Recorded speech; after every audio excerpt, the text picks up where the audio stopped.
Enunti ena ni prano. Now, Osha and Flicker, if you saw by yes, we bought 73 games, Pedro Abum 72. Meaning, say Pedro a important player at the Hansi Flick. This season, boss player 10 La Liga matches, Pedro are starting in 10 La Liga matches, no, Pedro are starting in Champions League 3 matches, no, Pedro are starting in it's actually say Pedro, no, yes, or bomb more matches or accumulate a lot of minutes. But I don't think I'm a priamana. I don't know question is here beside you. Some minutes now, Obono. Some matches now, Obon be no. And Nunti and I'm a priana, and now reason for Flobi our last season. No Pedro bought a lot of matches, no accumulated a lot of minutes. But boss player went pra. But this season, Waboka Krabi, accumulate minutes in the but wapra. And I know here rest no man farmer no. Boss player the fatigue is setting in. Fatigue wom. And baby now wo no nti na ma fatigue naba. Boss player Barcelona system under Hansi Flick no a physically demanding system. Sa system na work here. Obi America no betu no kama. But system na work here. And crofo to America bebre edu compensate the lack of intensity in our system. Eti Pedri muscle injury now when you and because of stretching won't nante crowd you stretch muscles. As a muscles in a big contract relaxing and send what to me anante.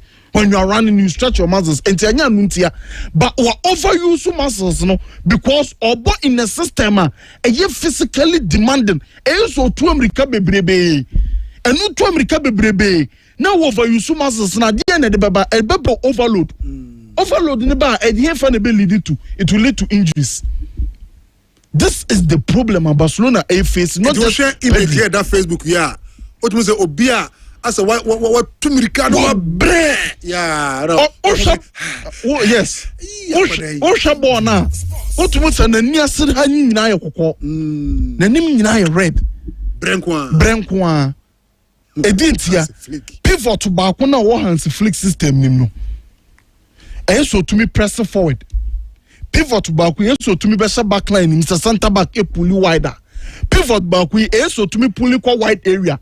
E full back no in terms of so more pressing. A lot of duties, a lot of running. Eti onu nipa back no o tu America sa, obe tu America sa boss player. That is the problem. That is the problem. The problem is stretching of muscles and accumulation of minutes. But it is because the system is physically demanding and my players are running more than required. So say, Lamine Yamal also a problem. Lamine Yamal he's not playing at even 50%. Does it mean say Flick the system no bononye esu players and owonana? Boss player last season were key. It is awesome no kind beheading. Also, okay, say any super players are. Mean say last season I work. Yes. Last season I work because no obi e na dwuma kama. Teams ni nyam figure out. Say teams na figure out. It increase load no. Increase load. The players need to become more than they know mutu last season no. It obi e bra. Injury list no doso. And I hear na normal say and no mon kwa no be say pre. Maybe against Elche, you better say you will be for no so be pra. Elche, pentwatu. You better say you will be for be pra because a lot of running, a lot of intense sprint. Oh yes, Anna, now we predispose players no to injuries. It will no kasa coach na es what na say. Now o reduce the amount of runs na players na ye no. Say na be able to me abo players no. Because Lamine Yamal no kra na yes obobo ni bi no. Me say he is not playing at 50%. Because on also injury no pubalgia. Pubalgia no nene. Pain at the pubis. Oh, okay. It was also limiting the range of motion, no. Na pain at the pubis. Pubis no ne. Pubis no. Was. Oh no. It was no hano. It was player Hansi Flick here. Say no man Sunday Barcelona fans no. Omo season bet me collapse on them. But the good thing is say injuries ne bantem early on in the season. It may be by next year January day. Na players ni bebre aba ebetumi abomo because now Pedro it is not likely say even Atletico Madrid against Chelsea obetumi abobi. This is because of the system ba kona obon. It has a boss player and Roma SSA. Boss player Chelsea for also ni Andoni Raiola asem no. Chelsea for ya you grateful to Enzo Maresca. Oh kwa beso. Angel. Boss player yen ka no krenkyere ho. Enzo Maresca ba Chelsea no ye adwuma. Chelsea team na no mukura no. Chelsea fans kura no munyim ni say ombetumi abobo na no mobon. Wa team no a clear identity. And the Chelsea shabo ni edi free chireba. Chelsea to me bo high pressing. And the Chelsea born omo bone fa efe. For more identity. We improve some young players, a boss player. Na a what team him. Kaisedo bo obo. Kaisedo ban the first season. No bias in the performance no from. But under Enzo Maresca, when the performance na oden edino. Wama Enzo a new role. Although say menene nyadwin wo Enzo new role no. But Enzo di nya goals. Boss player, Sakwachi. I'm on Champions League football after a while. After a period that nobody 10th. No Akobo Conference League. Wamao Champions League football. Waje Conference League get the amount. Boss player was hard work for Club World Cup asa akwaje. Angel. You started season the center back Papa Bakwe player replacement one replace him no. Maresca say me fa ho. One replace him no still na odebo. Ye na adwuma. Or compensate with the youngster in Josh a champion on center back. Fullback no de ne bo na akwala na ebo. It was so twa no ma we nyina Enzo Maresca ye. Na we told Boeli. Na betra catch say o pesa wo hwe Andoni Raiola boss player say no being fair to Enzo Maresca. Because adwuma na why wo Chelsea team nim no. O hia say o msa back no more no moment even extra cash e ma no kokoto more players. It I say honey dey ye hwe dey betumi asi but Enzo Maresca ye adwuma no e de mati my friend Chelsea. Boss player me di wie dia yen hwe NBA no na yen fan yeah few minutes na yen refi boss player NBA no so same why de one NBA no boss player you are missing a lot then e course NBA mami table no Eastern Conference no boss player 2 unbeaten sides and Chicago Bulls and Philadelphia 76ers also care one pa Eastern Conference are Celtics yes Eastern Conference are boss player Milwaukee Cleveland Miami Heat na Chicago Bulls any team my friend Philadelphia 76ers and they go unbeaten it's almost 4-0 record Chicago Bulls Vucevic just Gideon moko fan free OKC the buy no boss player omo the money so any pa Philadelphia 76ers for no omo dey komunya for aka mini problem with them because omo quality squad. Tyrese Maxey, Paul George, Joel Embiid, Kelly Oubre, boss player ka wey a fantastic squad that ombetumi abon ho modern e di amount. Ba omo ankasa no modern mono na ya na ayebibi George no e pre ha no this season kron to me nya minutes e bebre. E no masa wo rookie bia boss player obai no so modern money stress ni over 20 points per game in edge combi. Hey, rookie. You're drafting this year, you're buying now, Obo. And this season, so Tyrese Maxey was stepping up. I'll bet me aqua MVP conversations. It's boss player Chicago Bulls and 76ers, no. And so yeah, the Milwaukee so 4-1 record. Our boss player also at that 10. Milwaukee this season, we share Kwame first was team now. They lost Brook Lopez to Clippers. But boss player Giannis the year caught some 2 years ago now. Now on many jumpers one. Because jumpers are so we are to born no now all about dominating the paint, getting rim points. He said Giannis the year kwasa points nibium. As he say paint one on more points at the floor, on more rim points at the floor. And our branch friend Ryan Rollins last season more acquire also improvement 18 points per game. Cole Antonio Mukofani free Magic and also more bench points with Bobby Portis and Tyrone Prince. It's a choice of Milwaukee Bucks and also elbow Muhammadi Yepa. Celtics there me overemphasize it because Jason Tatum anyhow. Tatum ba bibia ebetumi okay ba enye possible so betumi about this season. Eti Osha Omokofa Fanny Simmons from Portland Trail Blazers sa omrame boa no me boa Jalen Brown mo ba boss player tin say omoso enyam fam omo so far so good omo lose 3 games omo win 2 but with the kind of squad no mo no I think so betumi bounce back. Western Conference one so boss player 2 teams and so undefeated. That is OKC. OKC the Enyam because they are the reigning champions. NBA champions, the crown rank, into Omo was 6-0 record, the Enyam San Antonio Spurs, boss player 5-0 record. Victor Wembanyama season now all having boss player enye easy. Guy tin be say oh five benyan picture na kwa guy na oh rough.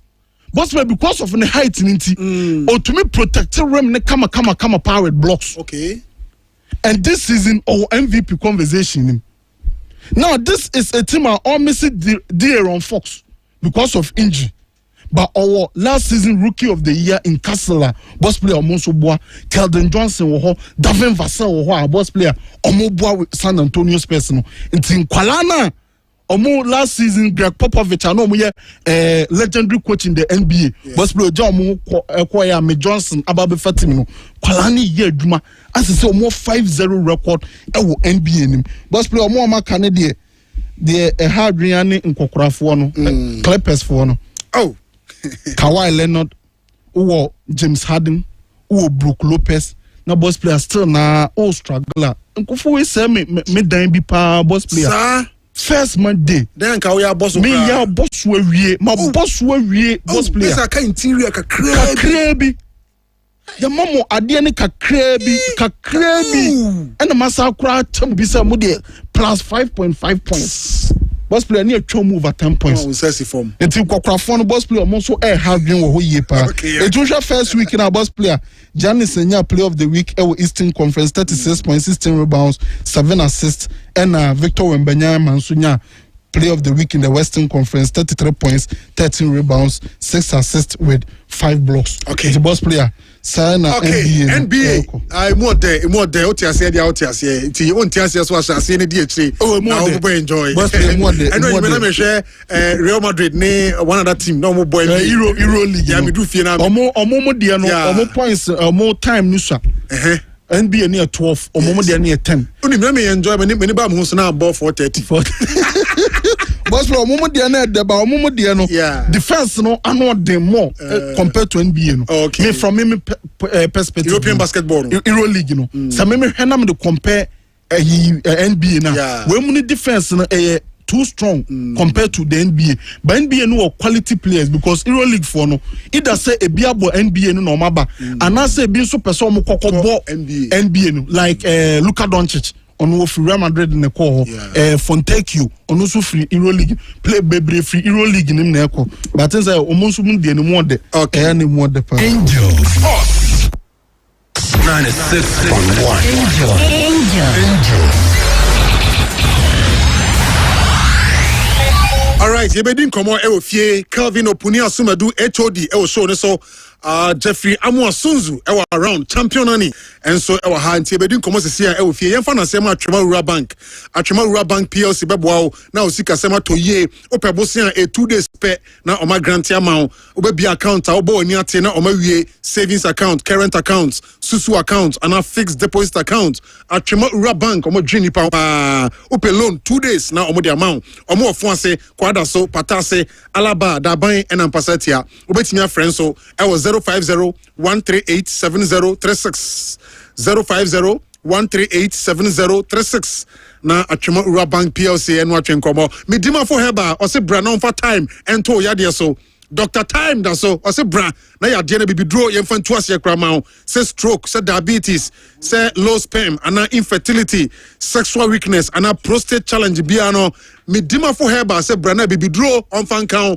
no for time on to yade na so no ntu ase kra emfa ma abu akwagogo ene wo abu akwagogo ana medima for heba ewo na homa ne ye 0244 774282 0244-774282 na medima for heba eno atwen komo Jeffrey Praise Computers atache Jeffrey Praise Computers open laptops and desktop computers na obako Jeffrey Praise ho baako anabebre onsabeka brand bia open no obenya ewo Jeffrey Praise ho open accessories nso a ebuso ho keyboard external drive memory mouse any ade open battery charger Jeffrey Praise Computers and abeko o computer no so say na be repair o be update upgrade ni ade Jeffrey Praise Computers ache sa o be CC computer no ama kama o pese unya projector now install it now fix bibia Jeffrey Praise Computers open security cameras na omo ehun adwuma Jeffrey Praise e Kumase Bantama High Street neso oben GNTC on Unity House any opposite obetimi afre no I was 0244 026203 and answer 0502 747579 na Jeffrey Praise Computers and we dinkita ho Gingimed Dental Clinic etache and a first half neighbor Gingimed Dental Clinic omba boa ye pa na wa ya osin ho adwuma opese polish wo sen na efita opese wo si wo sen omo scaling and polishing aye boa ema wonu mankasa ye hwam obesi wo sen silver na say gold abeko Gingimed Dental Clinic Kumase omo Abrepo Junction heya omo Total Filling Station achi aye ben Angel FM Gingimed Dental Clinic Tachiman Mazin Kenten Kwan so and Accra omo Nungwa C5 Junction ho and Atomic Down so omo branch ho obetima Fred Gingimed Dental Clinic Humei so 0559139582 and I say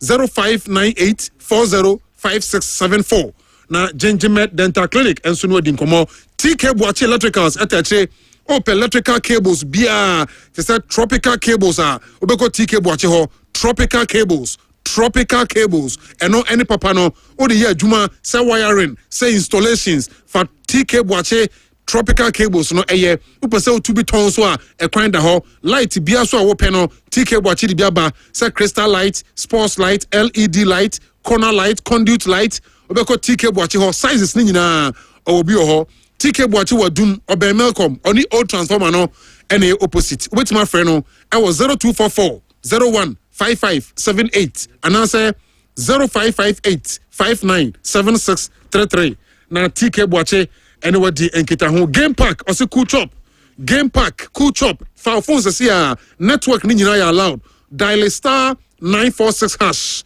*946 hash Eba select pick one no amount 36 numbers no what choose o lucky number free mu so lucky number ne boa oba win 30 times sika wodia sticky e game park ne so a simple cra network bia e allowed dial *946 hash game park also cool chop game park e draw 3 times a day omo draw no so live e game TV game park or say you too you for chop some game park also cool chop na eno so no ehun ensem Mascot Roofing and Construction etache yebedin komo sisia Mascot Roofing and Construction o se open metal trusses agudan so ansa na wo the roofing sheet akata so ana wo pe IBR roofing sheet no long span ana wo pe ana weather resistant sheet no open corrugated roofing sheet ana Euro tiles obeko Mascot Roofing and Construction eba se blocks ana wo pa ya adwuma te se pavement blocks concrete blocks open corner blocks ana pillar blocks empo se hollow blocks ana wo pa biano eye Mascot Roofing and Construction omo Kumase pechi number 2 ana omo ben police station no ewo pechi number 2 obetimi afre Mascot Roofing and Construction omo number ne ye 0243 234483 and I say 0501 33 na Mascot Roofing and Construction and so anyway the and come once again 0501 498723 na omo wedding kita kama na bibia akoso ye and so e the amount my me fan say so Emma DJ Essentials Fashion Mall yeah DJ Essentials our nyoma oko Turkey oko UK oko US and of nyoma ne de ba into person siesie ho so your bar so your obema so your penny so your kwada DJ Essentials Fashion Mall and I was say oko suit political dressing suit office suit you know obi ho open bow tie and a flying tie open suspenders and a braces open perfume and a belt open shoe boxes DJ Essentials Fashion Mall or Kumasi Dum Posego Lane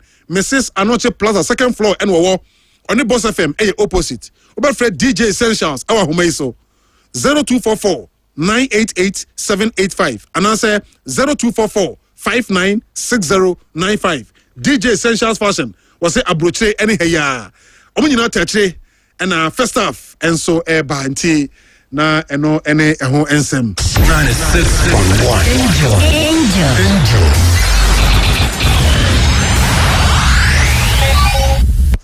Okay, right. Manisha say free HOD so champion nani atna say Jeff our round. obeti obi ankanti ejo wa me sha se free so minimum no pay yen sha se na yini nkomo openyime da se anopay na yenchia atiefo na anopay mauko na anopay mi unse na onike ye no 111 bi wa ha ke adu yeah that's the man Novin yeah papa na de ne wo na ese uji ni nyina yeah sheshe man de because wanyi wo na wo hihye a na ne wa na wo wala o nti e ka kiro bia wo pe gas Novin e papa wo kromu ade ke adu gas Novin na ma wo ko ese wo je papa wo se ba bia wo bia ni nyina nso wo be frɛ no wo frɛ na ba bia wo bia no betimi ama wo nsa atimi aka nti gas Novin komo de ke adu the shishman e wa na ese wo nsa ka odi kodo Yerim say na big game back baso. Yes, Ghana Premier League. Na we Bechem United. Could I think that you be worried a little, as well as Nations FC. Because Bechem United, the Mauku said the engineer in Bechem United for some time. Yerim say Bechem United. Nanka after March day 7. Na Kudo Bechem United. About 5 points. Na kodo anya 5 points in keke no mo no any problem. Out of the 7 games they've played, they've been able to score 4 goals, conceding 7. In the 7 games they've played. About 7, was 4, we conceded 7. Yes, it's like every game we concede, and every game so it means 1. Yes. O climb one. Angel. I'm on the 15th on the log. Then, I'm on your normal body. And the coach from Poman so I take you over. Almost also at that 12 on the log. Nations. Look at almost so dear. Out of almost 7 games on my bone, they've scored 6, conceded 8. Yes, almost consider average more than a goal per game. So the scenario, Nini, they are not able to score more with the 2 teams, but they are conceding more. Yeah. 2 teams are Omega so goal ratio. The way seen in Bechem and Kodo, look, Bechem United, ever since they came into the Premier League, Adiaba Akwama Tembia Bechem too strong. Home ground, no, Malco home. Form no. Yeah, Bechem dey at home say yanko home fire hun nisa. But you know one interesting thing this season, out of the 7 games they played, no, Malcolm winning just 1 game home. Home game say no my boss so far. Okay, so they played against Baseke Holy Stars. They played against House of Folk. And they played against Vision. It's out of the 7, no about 3 home. And can cry 9 points. The chairman can any moment. Yenim say nya kotoko. Enya has been a beko and no beko presswa. At least 1 games in the year. Omo point. But this time around, the only game they've been able to pick the maximum 3 points is the game against Vision. They won by 2-0. Abdulaziz Adari, Aba Kotokwani Eboni Din, Yenim say bechem Yebe Riesi, no goalkeeper. Sir keepers keep a lot of clean sheet. One to sumi eno beto sumi ensa because it's hardly say Bechem will concede goals in their home ground. I know the answer you because so far in their 3 games they've played, they are yet to concede a goal on home ground. Born to Bechem because the match against Baseke on board 0-0, the match against Asufo on board 0-0, then they won 2-0 against Vision. So I don't say. But near him say wins na near him say ban. I don't know. So ene coach from Paul Manson, any team Nations FC. Omo ko break it that jeans. Say even if born ebe paya anya 0-0, but rather ebe score draw. O checking Nations akodo.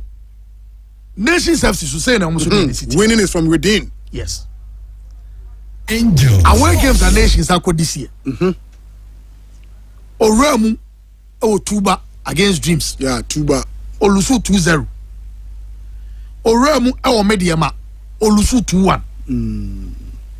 Oremu ewo doma oni aduana olusu 1-0. Out of the 3 games they've also played. Kodo.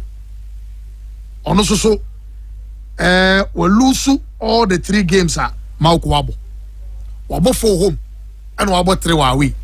But out of the 3 games no so Wabo ni nyina no Mauku will lose. There's a nations among travel ye. Was 1 out of the 3 games. That was the game against Mediama Olusu by 2-1. So nations have a problem and on paper. Over friends say Bechema anya hwe kwa 1 point video metimi anya. For nations consider 2-2-2. No, but some say Bechem is not conceding. Kodotia say, and they've not also lost a match. I home ground to draw me nu yes, I'm lose game. Nations also away me and sana wa kwani nyina no kodo, wa lose ni nyina. And to me say before you start ball on the ground, obetimi aka say Bechem 1 point be there. Either baby statistics now. Yes, because based on what we've seen, this is not just the nations I had their crown, maybe 1 point. And we have good results for them. Based on the 3 games are already American carbon. But you see, and not Jeff Kasimbi. Angel. There was that rivalry. Bechem against Kasim Mengo, who was the coach for nations. Okay. So the atmosphere was different whenever Nations FC around. Now Kasim Mengo to bench. You see, and then when Kasim Mengo moved, he moved with some of their key players. This midfielder, your friend Abdul Diwakwasi, has midfield Abdul Karim. Or you'll be of Bechem United. Or Sakufo, no Bechem United. I said, I saw Okohas and Kasim Zoangohas. Also, any. Kasim Mengo Zoangohas. No. Oba Bechemo of sorry. Of nations na Kohas. I'm saying it's a move you know. Or nene or they been a move back. Okay, I'm finna. So apart from a new coach now or corner, now some of them were not happy no. They saw say some of our key players this so. What's all you I do buy. They go na okwanga unko akwe. Ko sana obo. My akwa be dia so we ya atwo buy. Osefo was a former player. I also buy. So not that rivalry no but now and coach or you different. I have a friend coach from Paul Manso and Eba. The last time coach from Paul Manso, the last time coach from Paul Manso, Bechem with baby and go stars Okorini. Okay, that was last season. Yes, latter part. No. And the only game I coach from Paul Manso Ball League with this year was against Bechem United Orini. That is the first game in the league he played against Bechem United. Yes, Bechem for no bro. Yes. Anyone who have worked with coach from Paul Manso, the first thing he does whenever he takes over a team to make sure onya defensive stability. Because he was a defender. So anyone who have worked with him, exactly you see his team conceding more. Go and check last season. Because in any game, say when you attack and when you're that strong, now with defensive shape, with defensive stability. The worst case scenario for a game, you get a point in a game. In our league, are playing illegal. So, when I'm quoting me a 1 pointer, and you're bad at all. Because check it. So, about 17 games away. Now, the all teams being equal. So, when you're 1-1-1, I want to come out 17 points. 17 points, yeah. And when you're able to get 17 points in our league, now to be winning 1 match is 15 now. It gives you 45 points. 45 plus 17. Check it. Say 52. Yes, at least. No winning the league. Okay, yes. Angel. What I say? Because I mean, baby, baby also. But I'm saying all things being equal. Yeah. And again, I think that Bechem United have a lot of things to do. Now, so rivalry, no, because I say, you see, Abeko from Kakra. Okay. Abeko from Kakra. But the players are so bad. Are no more bad. Angel. No, I'm saying, say, they believe, say, baby, I know many Kasimengo film bedu. They were not expecting us at that time, no, and maybe I know Beko. But Sikadi, Mauko, Badi, I'm saying, say, rivalry, most especially the pointer Bechem United war. Now, the points gap between the two teams, no, Malco, where was 7? Where was 5? 2 points. It's a crucial game. Minim say 8. Minim say 8. Because either 8 or 7. But minim say Bechem United here 5 points na. Bechem United wo. And now more Bechem and Malco minim say our down for 1 man. Bechem 1 man support. Like they know say one of the games any game Malco so me win kra. Omenya nyoma on a silver platter. But we are going to see a different Nations FC. The attitude. Okay, so 3 points between them. 8 Nations, right? 8 points. Yeah. And I bet you 5 points. So I was torn between 7 or 8. Yes. Yeah. Then you see, and then Kodo game no. Yeah, who more goals in the game? Who say goals? There be. But if there will be a win, I think the Bechem will win. But the match we both win our paya and because of Coach Frimpong Manson, how he sets up. And if in the first game, lost. Yes, because, and you see, he even took over the team, I think, just about 3 days ago. And you are playing a match on Friday. He would have wished to get a game on a Sunday to get your system and everything right. But once, at least, Washington Nations for any game, kaka. And I think that the last but 2 games, on boy home against Kotoko, he was there. Even against 11 Wonders, Coach from Pomans, because me just sure say Coach from Pomans, I don't know Pamu, Kasi Mengo Monana, and Kumobe Koso again. Komosi. Sarebea, over prepare. Now, Benti, Kodo, we have a game to watch today, but I'm just hoping. See a baby in Debbie Amica. Young was a coach being sound Rodman Ayedwa, and go to Jim Finfi, and they decided the game. Apply the laws. Now, between the 2 teams, you have one more than you better trust in Yamia Aduma, Malco Bonabaso. Okay. HOD and our tenant can and your game will be chim and on our dream more real Fifi Madrid Mama Yinti. Yet was none brim. Oh, good morning. Good morning. Yeah, you just saw me. Yeah, I'm here, pa. And I see. Mr. Mayor, you may be on a pay. Na Asante Koto company for TMA. Now, most support is TMA. Now, you busy on questions. I say, Krobia Morocco by no. No, I be doing come up fa. And then I watch that. Yes. So Abanisa. Yeah. If we didn't come no edify and sama almost supporters chairman national Solomon Fosuwari editudwa say club no omo persuasion edama club no reasons here supporters in my stadium and be factors be by. But him say emo masa Kotokoso koyo mbabe kansa the same story. Last 4 years has echo work no. Ombedi tan community. So oh yes, some can say wa fumpo catch has for say football no I say munyandu okaya. Yeah. Omo be discussing. Yeah. Ama 4 years ago work of Morocco former has for say football no more no. Inye only 3 points. But football no broad more than 3 points. More than 3 points. Ntiasa wo tia say football na no. Enye football no say may training for the whole week. Now weekend makobo match. Na ma win game no. It ends there. No. Uten sama Solomon Fosuwari kan. Akwata fe na o ma kire mo football na ni so yi. Afeno mo say football no say. Afeno mo hu penkoma odi no. Afeno mo hu the way football titiye. But 4 years ago House of Folk design community just has be kind no na ko say has na nyoma asem mo na makoji says no mo kasa na kotokofo twetwe has for anasa kana for bi mo twetwe has for ne say mo na makobo mu game aban ya hyema wi a afi na be kan de wo match say na work ho no stadium ho no na nkomo no 4 years ago me bi amfim na kotoko aba eno so be topic e bia discussing.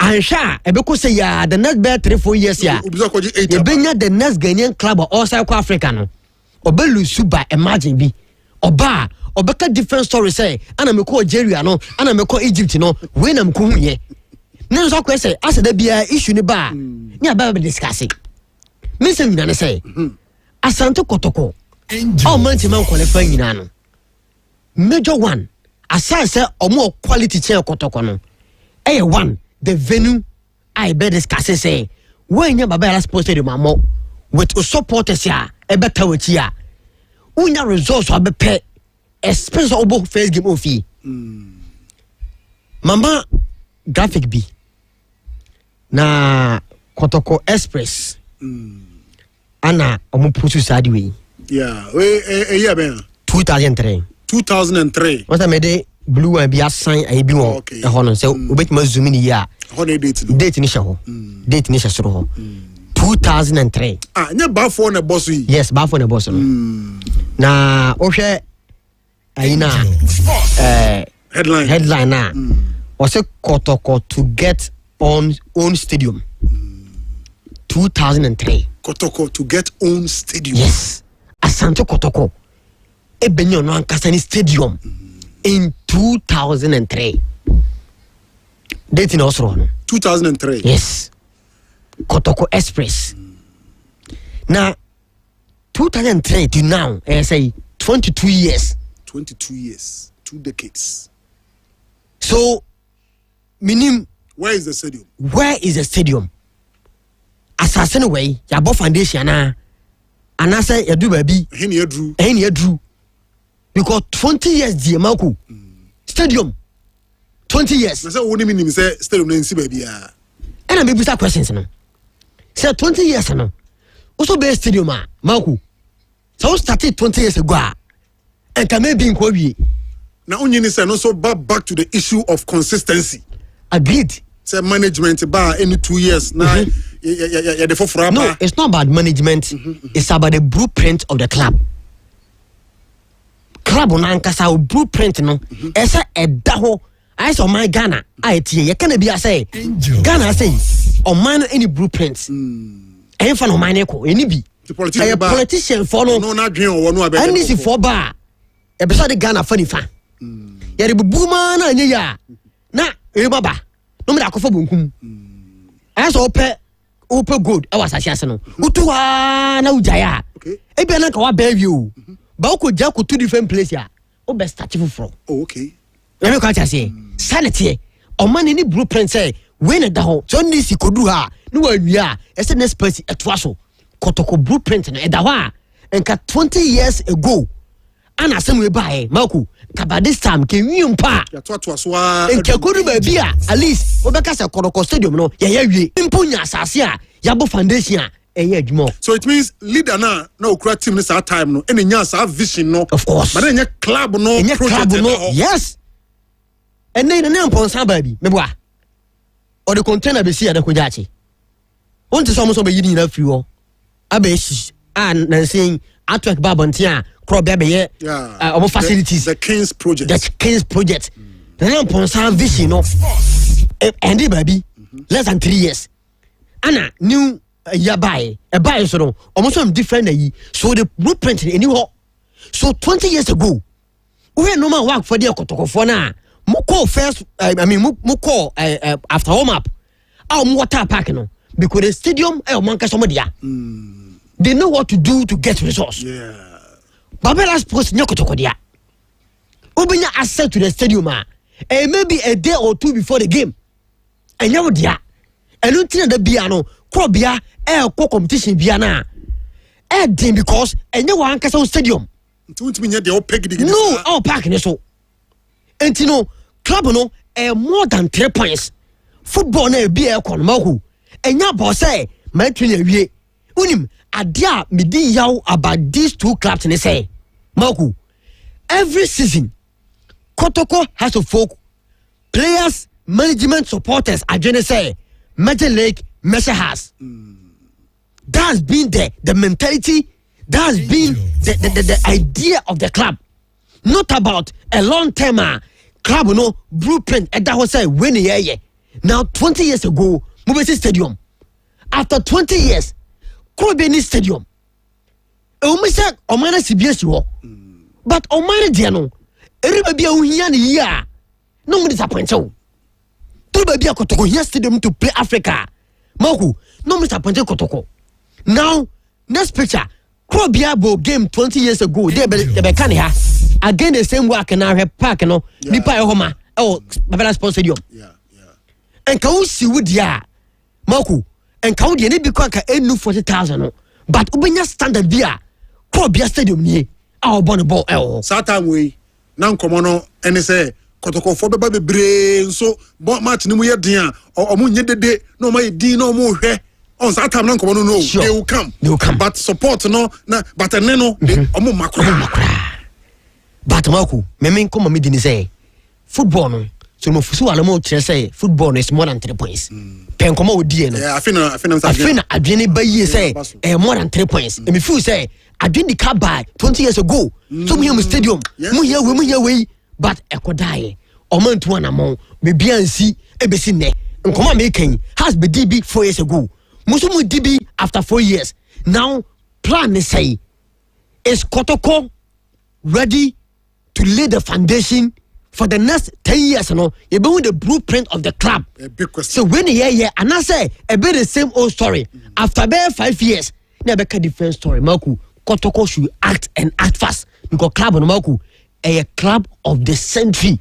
Call be next small club. Angel 96.1. Angel. Okay, Nani and I want to Kano Jeff. Malco. Yeah, Suka. Maybe Aboko dear. Adumara kwa Brown, as well. Oh, Nyamiadum Bibi Aboko. And me feel say a high timer. Or say Boshi Bia Angel. before Besheno. You put you accountable. Na it me no more a sovereign once and for all. Penifolias Shabo. Because in Komabua Omudia I know the dadai. Oma can say nada, but on Bekane and Yaji. November 17th, 2003. Picture no none detoson. Yeah, Kotoko Express. Kotoko to get own stadium. Yeah, Kotoko Express. Bantamahine that time in Kotoko. Yeah. And no read this story now. Or so many company from America that didn't come out on Bayer Kotoko Stadium. Nah, me no can say 20 years now. Stadium be my. Satan kona Kotoko ni training grounds. 2003. Na Kotoko ni training grounds. No, no officers mess. Yes. Nti. Mo de tuma ni a Kotoko people ni really ni aje. Yebenya stadium. As a leader, be a onya adwenu e bia hyase tu ho na mon kra. Asasene wo hen. Asasene anko e bisi stadium ne way. Asasene way. Asasene otoya na asena afro ombeto anase ne way. Na minim story no what kind details. We also call back page. Ne ko twaso. But people no say ayira hu paper no. The front page no kra. But page say assassin na yidi be stadium no na we hefa satana kotoka to ana na afro ombe pass as bia to oh na ba for be stadium for Kotoko dia assassin dey enye issue kra nti assassin say wen ene na adako ja chena na kwa adako ja cheno eno no purpose for training grounds nti Kotoko to get own stadium no na assassin na ye to a be stadium na say ye be to no ehin na na wo na ye kama ye ni age but nipa da seri nim say oh adiwidie because 20 years nipa now starting eku sa make asset so di we no nanka anasa yan fa so am from kra say na hu aso bi enti we no nanka ya set committee na ya fro panyi na bi chirim say o at that time ne ohini bi o say na we discuss say me 20 acres of land if we try with men wie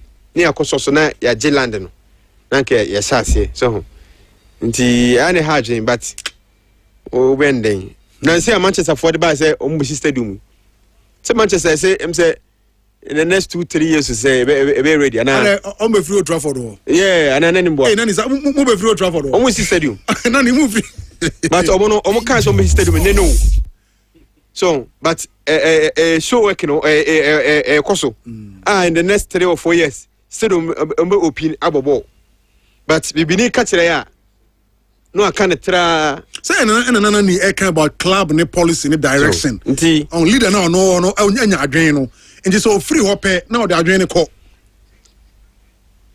no da adwene ko say club no any policy bia say wa oba no club ni say beto aso say wa oba no so de wa adwen a wo na ebe ye ti nipa no kono so de na oya wo ja ho kono eno ode ko ana eno aka ho ana nje sa zane say but say team no so no say wo be twa 3 years ana say wo be twa be 4 nti sa project kesese no untimi nyewu so nti I say ana SMP ba bende Ali Muhammad has a folk defender company. Ali company. Yeah. Good news. They say why full fitter. Was about back with the team. Our training. So we are available for selection against Baseke Holy Stars.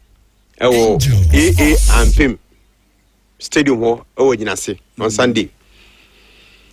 A 12 game. Basake has. Yes, a 12 game in the sense that Baseke any win in the league so far. About 6 games or 1 game to play against Kotoko. In the 6 games, only a win. The best year draw when you 2 points. Now, or striker after when you the first opportunity at Okobo Fee. Because other games now are born away. Because not the fear and or court. After that, Kokota would be what deep him say with Makusia can and Pimho. Until or born first go against us folk. On say go so. Hey, and here Huma has on say go. Until the way near Sabina Obano. I know what thing. So a morale booster for Hasselhoff team. No. Tisha say Hasselhoff and Nekuta the best defensive setup in the league. Statistics ne back from last season to this season. They only Nekuta the best defensive setup. The best center pair is CA Ukruma.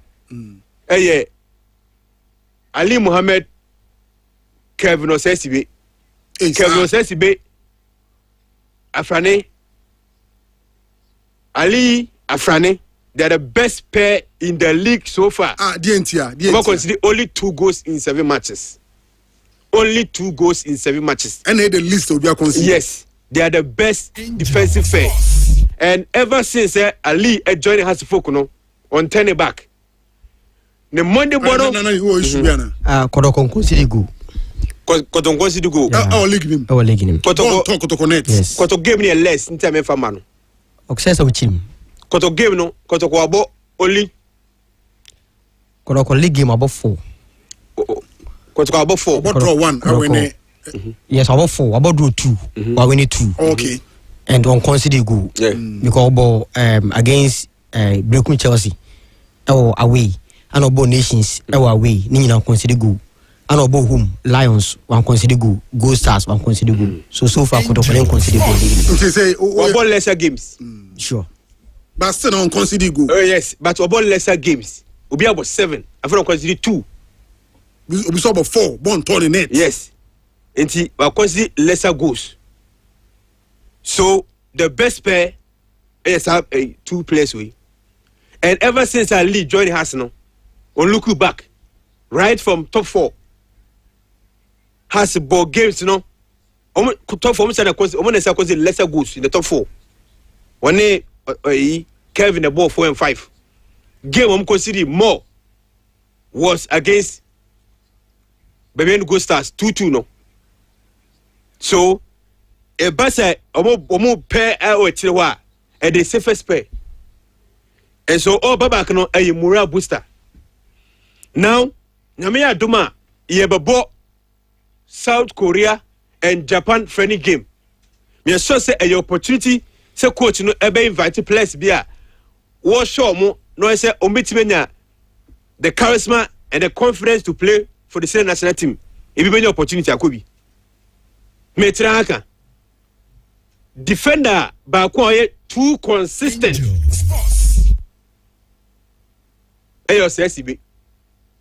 He should be looked at. Why very consistent with the performance for Hasselhoff. No wonder why when you call up to the Black Galaxies, but apparently you're dropping. Why you too consistent in the Ghana Premier League? For the last 2 or 3 years, why you very consistent? Calvin Osesibe. Yes. And you show we can be any. obi ma say make so we feel say a hard time say keep fit na call about for that those two friendly games that he should look at as some friend because defenders be a woman no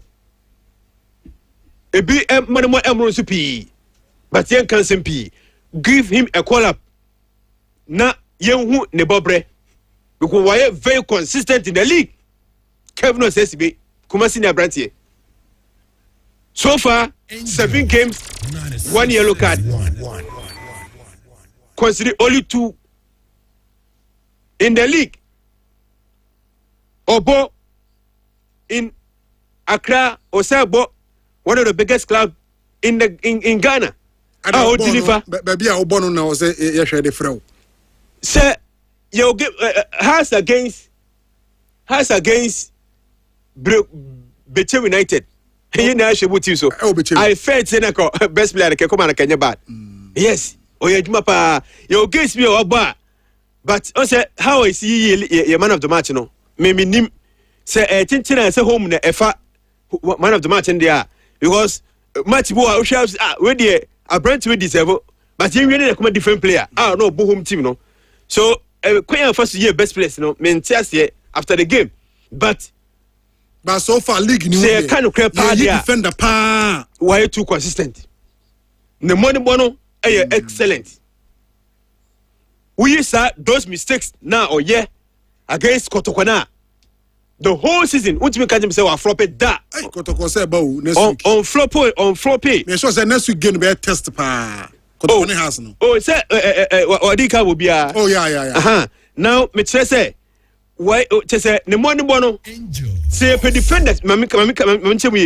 say a defender to see the Black Stars akosoro hwe there nobody than Kevin Osesibe me na make it fear okay say a defender say a midfielder mini problem when you midfielder say a striker say a defender near pa a percent defender see your league ma near onkosoro hwe say too much no with the Roma Kevin Osesibe obi enu ho okay enti oni Ali Mohammed partnership no crucial and solid so give the baba sinami adma Saturday Mati so far ebeka hon sem Saturday all right Jeff and what in can you ever course nse sia Jenipa be mi nsa bi agentwe na apagya yemu Lieutenant Colonel Richard Amponsa Boateng Gym Center obeko na why training ama wankasa body no ahyehye kama pa qualified instructors and ho omo quality equipment ho washroom and a changing room neat afi flexible operating hours omo spacious environment obeko na why training our complex barracks and as a gym center no muye adwumakuo anase mo pese mo book time na mo ankasa mo kwa mo betimi afresh sia 0244 021145 ana 0500768481 na Lieutenant Colonel Richard Amponsa Boateng Gym wako hona bibia ya fine yanko ahoma ne so ne nje ba ko bi hello good morning yeah me you didn't bra free ni yanko Oyibo national abrato na don sama won Don't sama ho why? Say you love eba. And you make come kitchen eba so I can't ba so. Oyibo yanto aso beba so why? Mama care 6 man. Now yes House of Folk. Last year your first league match your boy Baseke. Mu ba club sign ya go your jollof mo pa. Yes record Gigi Dramani ni say Saturday here that point to be the only my boys in so your mom good luck and the give us 8 points and the first back again abeti akwa how only nyame yedi oyibo me da say eno dia banti na sa enete oba ebedi komo sisi a God's Way Funeral Home and Casket Shop eteche eye ba fie na ohia bibia de aye adaka machines canopy konwa flowers decoration eye hu bibia God's Way Funeral Home and Casket Shop Kumasi Asafo labor hwa omo number ne ye 0322 006221 0322 006221. Hello, good morning. Yes, sir. Me mo tell of you. Me ma tell mo ba so lega se go bo shala me tell obo Japan ni na. Ya me tell me afọ kene de lega po chifa na Nigeria bi. Na me tell mo na me tell ko ti ta po me tem pa mo den. And ya pa na pa so me say to two no ya league no ko yi ya no ya so kama na ma tempe for say o mo ma de say take na guru o be ti Kenya na ti na say me jan na so a so no ko me da so bye. Mirasi kwaku ene odia ode aba entinasa na ete okay nti line nem say ba ko pen na ye adwuma say hello good morning. How kodo? Yes sir. Ako nya solo wonde. Yeah solo yetiu.